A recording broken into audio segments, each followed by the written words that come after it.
right, you guys, so you just read this crazy, weird, and mysterious passage from Ezekiel 37. We're actually just going to read verses 4 and 5 right now. So Gavin, if you wouldn't mind getting the Bible app and reading Ezekiel 37, verses 4 and 5. All right, got it up. This is what it says. Then he said to me, prophesy to these bones and say to them, dry bones, hear the word of the Lord. This is what the sovereign Lord says to these bones. I will make breath enter you, and you will come to life. Yeah, and that's exactly what happens, as you guys just read.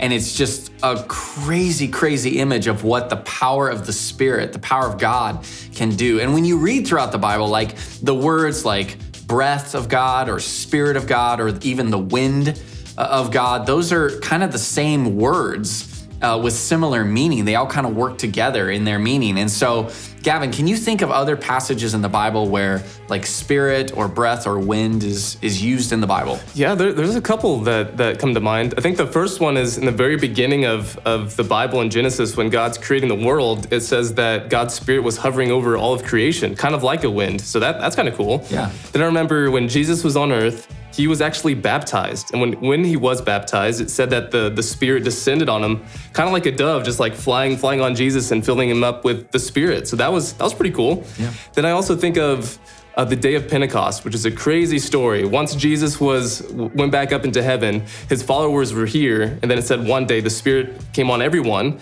and through them they were able to speak different languages and also understand these other languages. So like the Spirit filled all of his followers, and through that they could do so many different miracles through the Holy Spirit. So that's kind of cool. It is.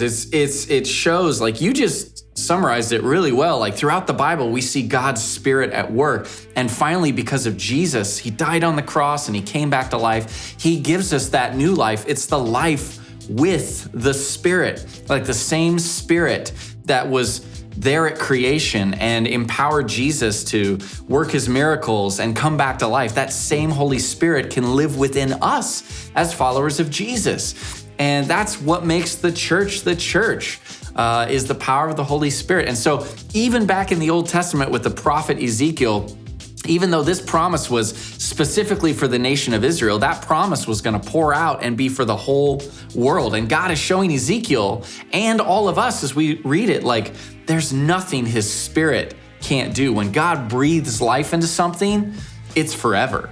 And you can't stop it. Not even death can stop the power of the Holy Spirit, as we see with Jesus and his resurrection. So that's why actually I love baptism. And if you've chosen to follow Jesus and you haven't been baptized, what are you waiting for? It's this amazing experience, and it's a picture of exactly what we're talking about. Because when you go under the water, it's like you're dead. You're dying to your old life, just like those dry bones were dead, right? Mm-hmm. And then you come up out of the water, and just like when Jesus was baptized, it's like the Holy Spirit fills you. It descends upon you, and you are filled with the power of the Spirit to live a new life. You've come back from the dead in a way, just like Jesus, and now you can live a new life for Jesus. But how can you do that? Like, we don't have our own strength or power. It's through the breath and life and wind of God that flows through us to love other people just like Jesus loved us. So you guys are going to talk more about this in your groups. But right now, I want Gavin, can you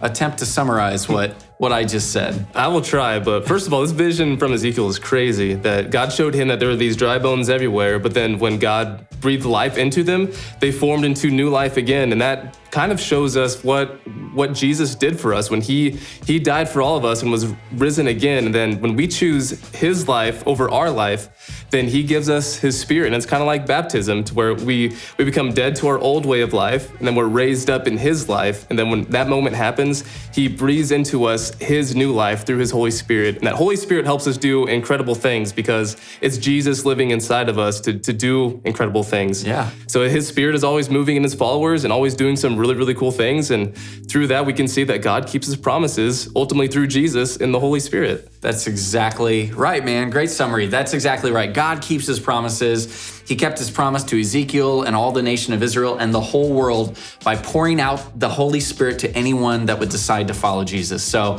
again, if you haven't been baptized yet and you follow Jesus, get baptized. It's awesome. And just remember that God keeps his promises. We'll see you next time.